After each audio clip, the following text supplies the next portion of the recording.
నమస్కారం వార్తలకు స్వాగతం ముందుగా ముఖ్యాంశాలు ముఖ్యమంత్రి నారా చంద్రబాబు నాయుడు మీడియా సమావేశం పలు అంశాలపై వివరణ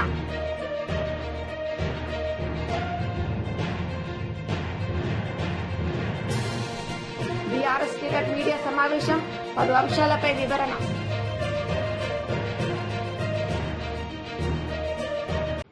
కుప్పంలో ముఖ్యమంత్రి నారా చంద్రబాబు నాయుడు మీడియా సమావేశం నిర్వహించారు. సందర్భంగా ఆయన మాట్లాడారు. ఒక ఇది కాదు కదా,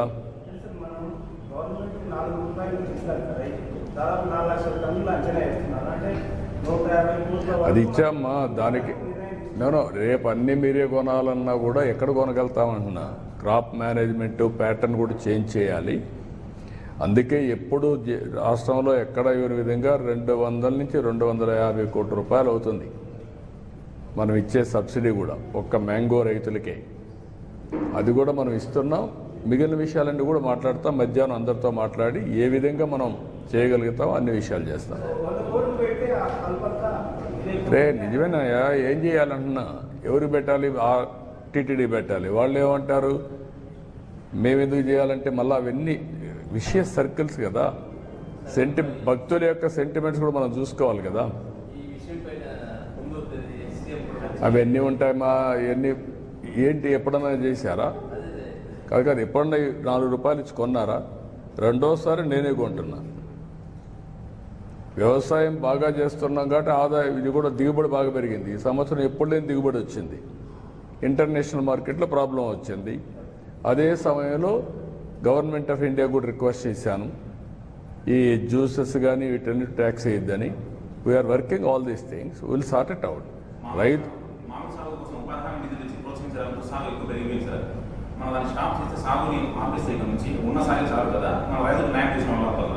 అదే దీనికి అందుకనే ఒక మ్యాంగోనే కాకుండా అన్ని పంటలు కూడా ప్రపంచం మొత్తం ఆహారపు అలవాట్లు మారాయి. ఎప్పటికప్పుడు పళ్ళు తినేది ఎక్కువైంది. రెండోది కూరగాయలు ఎక్కువ అవుతున్నాయి. ఈ రెండు వచ్చినప్పుడు రాయలసీమ అనుకూలమైన ప్రదేశం కాబట్టి మనం ప్రమోట్ చేశాం. దీన్ని ఏ క్రాపులు పండించాలి అనే దానిపైన నిరంతరం కూడా మనం పర్యవేక్షిస్తాం. పండించిన పంట వాల్యూ అడిషన్ కూడా ఫుడ్ ప్రాసెసింగ్ కూడా వెళ్ళాలి. అందుకే ఈరోజు తమిళనాడులో కర్ణాటకలో లేనటువంటి ఫుడ్ ప్రాసెసింగ్ మన దగ్గర ఉన్న మన గొడవలు కూడా జరిగాయి. మీరు చూశారు కర్ణాటకలో. వాళ్ళంతా ఇక్కడ తీసుకొస్తామంటే మనకే చాలదని చెప్పి మనం చెప్పాం. ఇంకా చేయాల్సిన అవసరం ఉంది. ఫుడ్ ప్రాసెసింగ్ రావాలి, ఇంటర్నేషనల్ మార్కెటింగ్ రావాలి. స్టాప్ చేయాలంటే ఏ పంట వేయాలి కూడా వర్కౌట్ చేయాలి కదా. రాను రాను ఆధునీకరణలో తర్వాత రెండో విషయం కూడా మీరు చూస్తే ఫుడ్ హ్యాబిట్స్ మారిన తర్వాత దీనికి తగినటువంటి ఇది కూడా మనం తయారు చేయాలి. ఒకప్పుడు దిగుబడులు తక్కువ ఉండేటివి, ఇప్పుడు దిగుబడులు బాగా పెరుగుతున్నాయి. ఒకప్పుడు చిన్నప్పుడు నేను చూసినప్పుడు మామిడి ఇంటికే వాడేవాళ్ళం. మీకు కూడా ఐడియా ఉంది. ఇంటి కోసం చెట్లు వేసేవాళ్ళం. ఆ చెట్లో వచ్చే పంట తర్వాత వాణిజ్య పంటగా తయారైంది. అంటే ఎవరికొకరికి ఇచ్చి ఈ చెట్లు ఇంత పంట ఉంది నువ్వు కొనుక్కోమనేవాళ్ళు. వాళ్ళు వచ్చి హార్వెస్టింగ్ చేసుకొని వెళ్ళేవాళ్ళు. అది నెక్స్ట్ ఫేజ్. ఇప్పుడు దాన్ని నేను కానీ హార్టికల్చర్ అంతా ప్రమోట్ చేసి తెలుగుదేశం వచ్చిన తర్వాత డ్రిప్ ఇరిగేషన్ కూడా పెట్టి అంత మునుపంతా వానాకాలం పండది. ఎప్పుడు నీళ్లు పెట్టేవాళ్ళం కాదు, ఇప్పుడు నీళ్లు పెడుతున్నాం. నీళ్లు పెట్టినప్పుడు పంట కూడా బాగా వస్తుంది. 2-3 వెట్టింగ్స్ ఇస్తే మంచి దిగుబడి వస్తుంది. అలాంటి ఆధునికమైన ఇప్పుడు కొత్తగా మీరు చూస్తే కవర్స్ కూడా ఇచ్చాం ఫ్రూట్ కవర్ చేయడానికి. అది కానీ వస్తే వాల్యుయేషన్ పెరుగుతుంది. మనకు పంట కూడా వాల్యుయేషన్ పెరుగుతుంది. ఎందుకంటే ఏ పంట కూడా ఏ మామిడికి కూడా ఒక విధంగా పండు డ్యామేజ్ కాదు. ఆ మచ్చలు కానీ సైజు కానీ ఇవన్నీ బ్యూటిఫుల్గా వస్తాయి. అలాంటి వినూత్నమైన ఆలోచనలతో మనం ముందుకు పోవాల్సిన అవసరం ఉంది. ఈ సమస్య అట్మోస్ట్ ఎఫిషియెంట్గా పరిష్కారం చేస్తాం. ఎవ్వరు అందరూ హాజరవుతారు.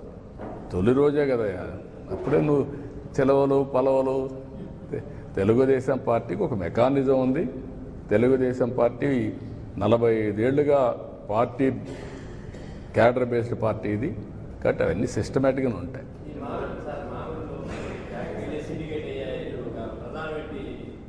వాడు వాళ్ళు సిండికేట్ అయ్యేది కాదు.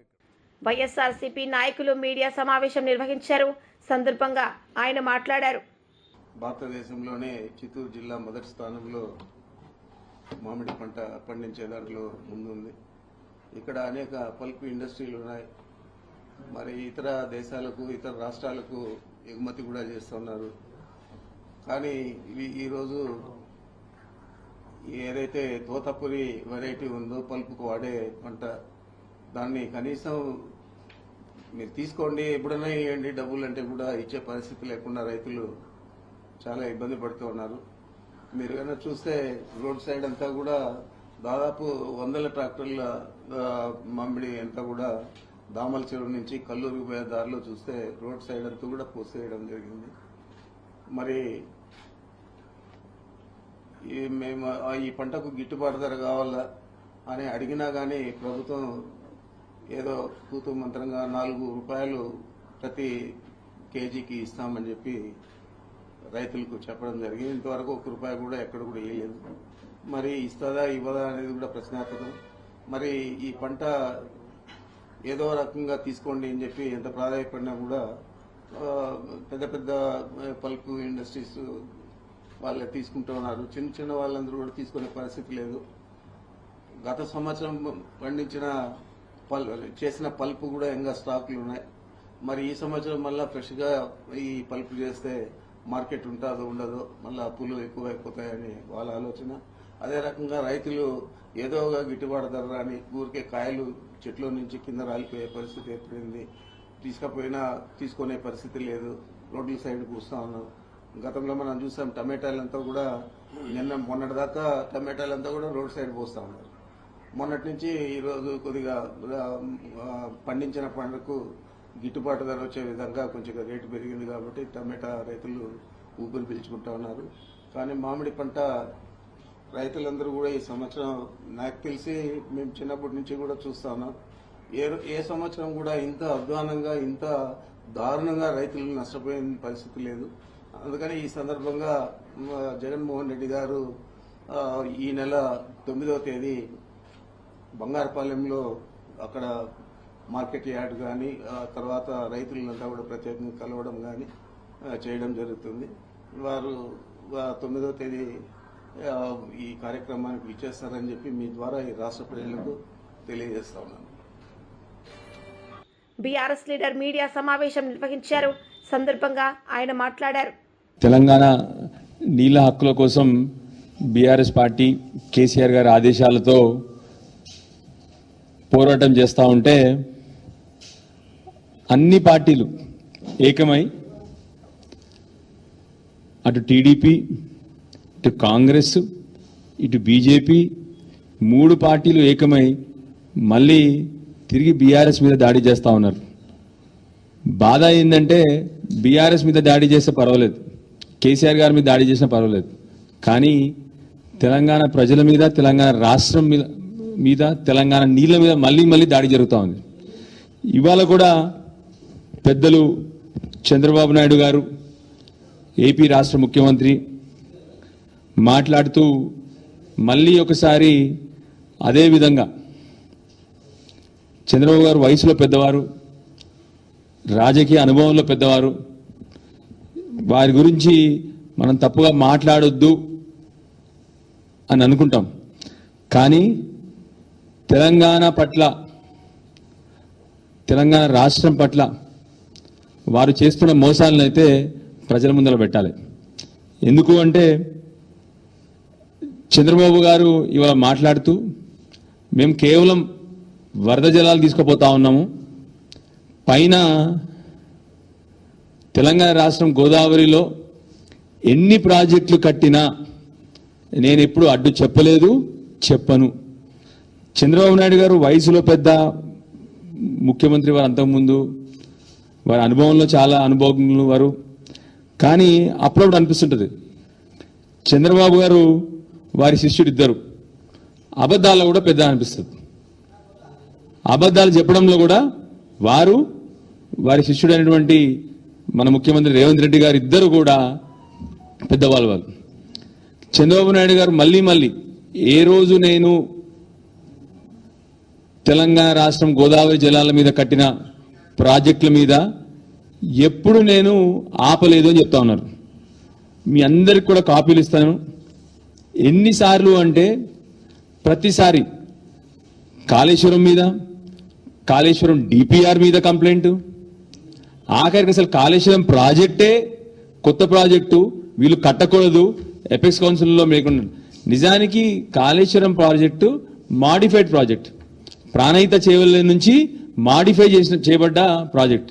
ఈయన గారు ఏమంటారైనా ఆ రోజు కూడా కాళేశ్వరం కొత్త ప్రాజెక్టు ఆపేయాలని చెప్పేసి ఆ రోజు కంప్లైంట్, సీతమ్మ సాగర్ మీద కంప్లైంట్, భక్త రామదాస్ మీద కంప్లైంట్, ఆఖరికి చివరికి తను దత్తత తీసుకున్న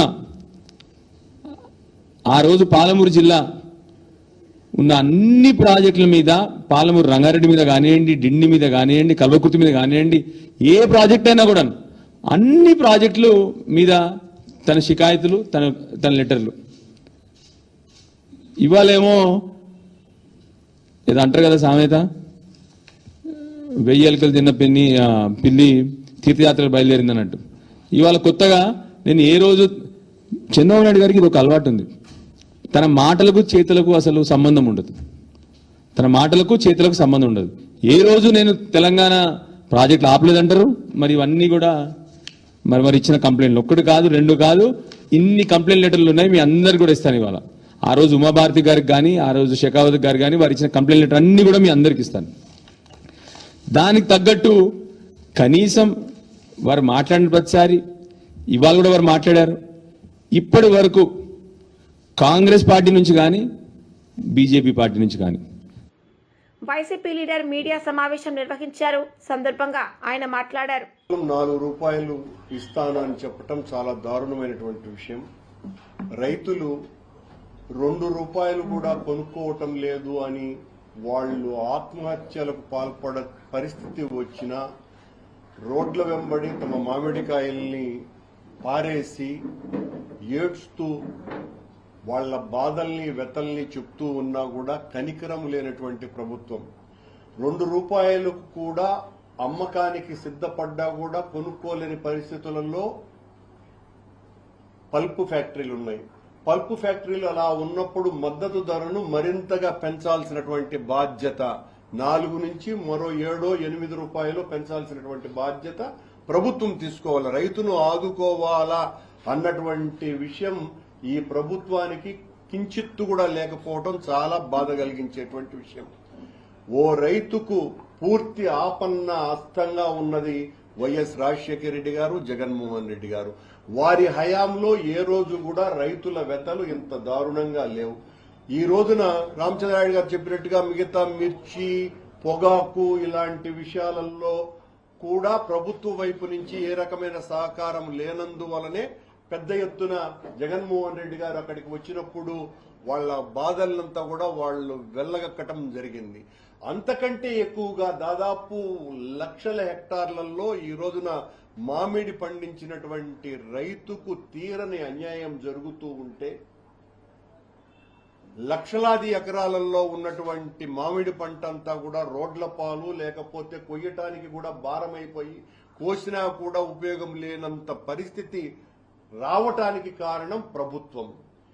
దీనికి సమాధానం చెప్పవలసినటువంటి ప్రభుత్వం, ఆ ప్రభుత్వానికి ఒత్తాసు పలికేటువంటి ఒక పత్రిక ఒక 2 రోజుల పాటు, ఈనాడు పత్రిక 2 రోజుల పాటు ఇది వైఎస్ఆర్ కాంగ్రెస్ పార్టీ నాయకుడైనటువంటి పెద్దిరెడ్డి రామచంద్రారెడ్డి దీంట్లో కుట్ర ఉన్నది అని పనికట్టుకొని రాయటం అన్నది. ఈ జిల్లాలో 98% ఆ మాటకు వస్తే తెలుగుదేశం పార్టీకి సంబంధించినటువంటి వాళ్ళ అధీనంలో పల్పు ఫ్యాక్టరీలు ఉన్నాయి. పల్పు ఫ్యాక్టరీలు ఇప్పుడు ఆయన చెప్పినాడు, గత సంవత్సరమే ఉన్నటువంటి స్టాక్ ని ఏం చేయాలో తెలియని పరిస్థితుల్లో వాళ్లు ఉంటే నువ్వేం చేయాల? ప్రభుత్వం మద్దతు ధరను పెంచాల్సినటువంటి బాధ్యత నీకున్నదా లేదా? నువ్వెలా 4 రూపాయలు నేను మద్దతు ఇస్తానంటావు? నువ్వెందుకు 10 రూపాయల మద్దతు ఇవ్వలేవు? రైతులందరూ ఈ రోజు ఎందుకు ఆత్మహత్య చేసుకునేటువంటి పరిస్థితి వచ్చింది? వేలాది ట్రాక్టర్లు, టిప్పర్లు, వీళ్ళ నిండా లారీల నిండా రైతుల వెదలు చూస్తూ ఉంటే ఎంత బాధ కలుగుతుంది. దీని మీద కించిత్తన్న ప్రభుత్వం కరిగిందా, కదిలిందా? సాక్షాత్తు ముఖ్యమంత్రి చంద్రబాబు నాయుడు గారి సొంత జిల్లాలో ఈ రకమైనటువంటి దుస్థితి వేలాది మంది రైతులకు వస్తే దాని మద్దతు ధరను నేను మరింత ఇస్తాను అని చెప్పటం సరైనటువంటిదా కాదా? ఒకరోజు తూతూ మంత్రంగా కలెక్టర్ సమావేశం ఏర్పాటు చేసి ప్రభుత్వం ఇంత సబ్సిడీ ఇస్తుంది, మద్దతు ధర ఇస్తుంది, మీరు 4 రూపాయలు కొనుక్కోండి అని ఒక మాట అనేస్తే సరిపోద్దా? మీరు ప్రభుత్వమే దగ్గరుండి పల్ప్ ఫ్యాక్టరీల దగ్గర కొనించుకునే పరిస్థితి అన్నా చేయాలా, లేకపోతే నష్టపోతున్నటువంటి రైతులకు ఆ నష్టపోకుండా ఉండేటువంటి పరిహారం అన్నా ఇవ్వాలా? ఆ పరిహారము ఇవ్వలేదు. వీళ్లను ఒత్తిడి చేసి కొనుక్కోమని చెప్పినటువంటి పరిస్థితి లేదు. మొత్తం జిల్లా అంతా కూడా ఎక్కడెక్కడ పల్ప్ ఫ్యాక్టరీలు ఉన్నాయో అక్కడంతా కూడా బారులు తీరున్నాయి. పంటంతా కూడా మళ్ళీ ట్రాక్టర్లు, లారీలు, ఎంత దారుణంగా ఉంది పరిస్థితి. దానికి సమాధానం ఇవ్వవలసినటువంటి వాళ్ళు వార్తలు ముగించే ముందు ముఖ్యాంశాలు మరోసారి. ముఖ్యమంత్రి నారా చంద్రబాబు నాయుడు మీడియా సమావేశం, పలు అంశాలపై వివరణ.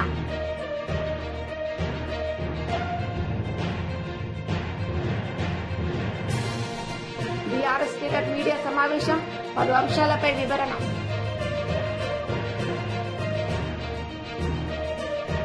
ఈ వార్తలు ఇంతటితో సమాప్తం. తిరిగి ప్రసారమయ్యే వార్తల్లో మళ్ళీ కలుద్దాం.